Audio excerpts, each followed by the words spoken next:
Okay, good morning everybody. Sunday morning. I've got my tech Liz. You can, what do they say? You can take a woman out of Yorkshire, but you can never take Yorkshire out of a woman. Oh my goodness. So I hope you're all having a great Sunday. I have been on a racehorse this morning, going about nearly 70 kilometres an hour. That's after my 2,600 metre swim yesterday. Yes, so it's been a very sporty weekend. So as promised, I am here with my podcast on Re-Y 2026.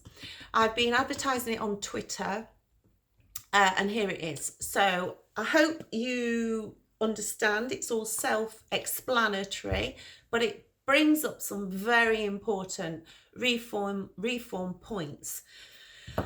Okay, Re-Y 2026. When process error and untested evidence cost years of childhood. Opening.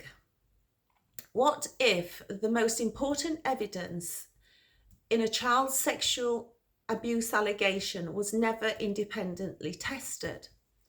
If a police force could close an intrafamilial abuse case before it ever reached the Crown Prosecution Service, and no one outside the police would know? What if a family court could later rely on the absence of prosecution without knowing whether CPS ever reviewed the file at all? This episode is not a rant. It is not anti-father. It is not anti-men. It is a deep dive investigation into architecture, how serious allegations are processed, how evidence moves or does not move, and what happens when procedure, thresholds, and secrecy intersect. Re-Y, published on Friday the 20th of February. Today is Sunday the 22nd of February. It shows something quietly devastating. A procedural error resulted in 6 years of severed contact between a mother and her children. And no appellate court, just hold on, I am actually trying a new method today doing my podcast. And no appellate correction can restore lost developmental time. Part 1. What Re-Y reveals. Re-Y is not simply a tragic case. It is a structural warning. It shows that a family court process can go wrong without malicious intent. And the consequence is not abstract. It is measured in years of childhood. The process error identified by the President resulted in 6 years of severed contact. No appellate correction can restore lost developmental time. Part 2. The burden and the power gap. In family court, the alleging parent carries the burden of proof. The standard is balance of probabilities, but she does not possess investigative powers. She cannot seize digital devices. She cannot conduct forensic recovery. She cannot interview under caution. She cannot compel third-party disclosure. She relies entirely on police and institutional processes beyond her control. At the same time, her safeguarding authority narrows. I've already spoken about mothers. They don't have the power to safeguard once there's proceedings ongoing. She must prove, but she cannot investigate. And her power to safeguard may be constrained by the very court requiring proof. Part 3.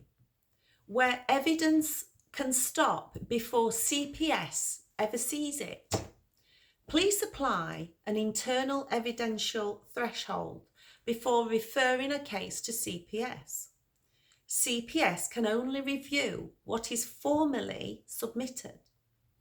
If police conclude there is no realistic prospect of conviction, a case may be closed as no further action without CPS ever applying its independent test.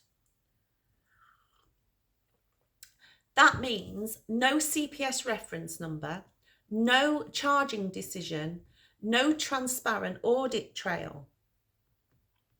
Later, in family court, absence of prosecution may be interpreted as absence of abuse. I'm sure this is familiar to many, many people listening to my podcast. But absence of prosecution may simply reflect that CPS never saw the file. This is not conspiracy, it is architecture. Part 4, the 49% problem. In family court, the standard is balance of probabilities. 51% equals proven, 49% equals not proven. In everyday life, a 49% risk would influence behaviour dramatically.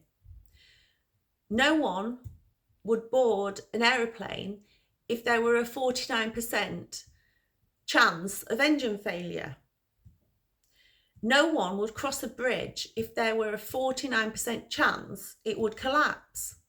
Yet in law, 49% is treated as legally insufficient. Law requires a binary determination, proven or not proven. There is no middle verdict. Part 5, safeguarding fragmentation. Safeguarding decisions occur across multiple systems: police, CPS, family court, local authority, regulatory bodies. Sorry, I'm thirsty because I've been rushing around all morning.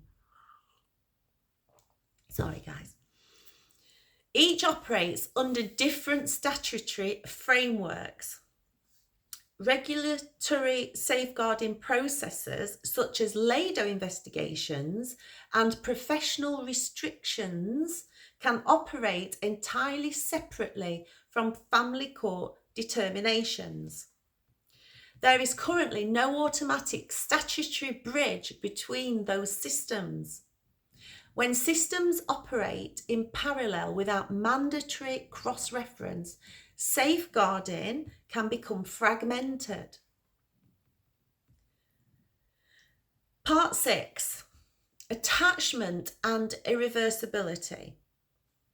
When contact with a primary attachment figure is severed, the child does not experience it as administrative.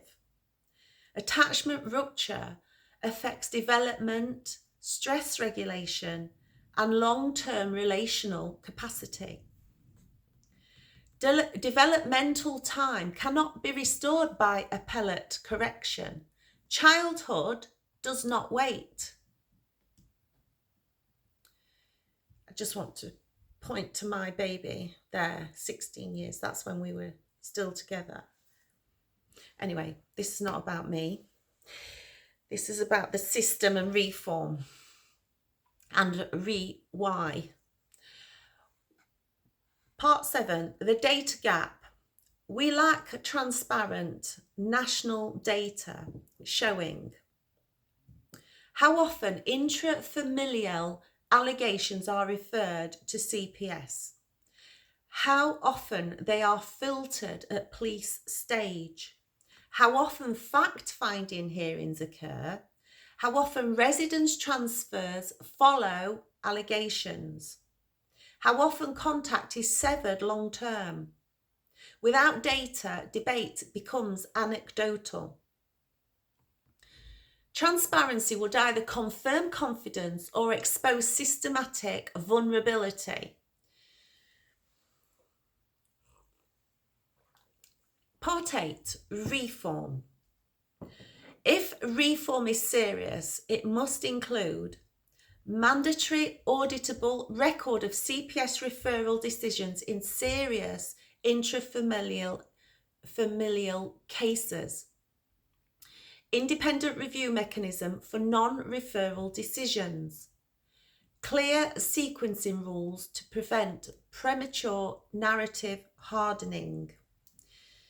I hope you understand that. It's where one parent is considered to be whatever, and that it hardens a long time. Nobody just re-looks at it. Automatic review triggers when regulatory safeguarding sanctions exist. Publication of national outcome data. In closing, Re-Y proves something quietly devastating. A procedural error can cost 6 years of childhood relationship.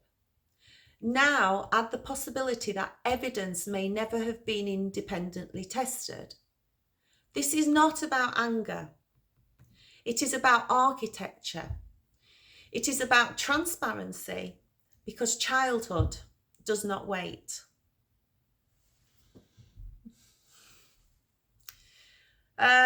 So I was very precise with what I wanted to get across with the President's release of his judgment on Friday. The next podcast I have been listening to, I want to tell you that I've been listening, oh my goodness, Fiona Goddard from Bradford and from Doncaster, South Yorkshire Police.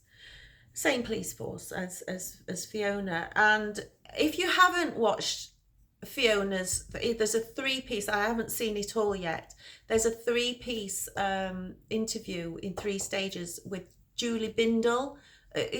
Julie's done an absolute fantastic job. I hope to meet Julie one day. I have been retweeting Julie, if you ever watch my podcast, please get in touch, because I've got so much information that might be useful to you.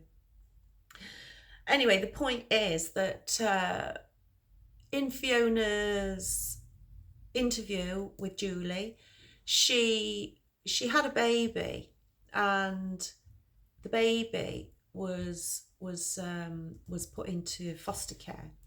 So my next podcast, which is in the making and hopefully will be released quite quickly after this one, is about Julie's case with the local authorities, the police, and a little bit more about her story. So please subscribe to my channel, please share my channel, and please like my channel, because what I'm trying to do is save a lot of heartache in the future. In society, you know, a broken society is not a good society. And yeah, that is my aim, and I'm so pleased with all the positive responses that I'm getting, because I am putting a lot of work into this, and I'm using investigative work plus personal experience, and trying to tie it all together to try and make a difference. So thank you so much for listening. Have a great Sunday.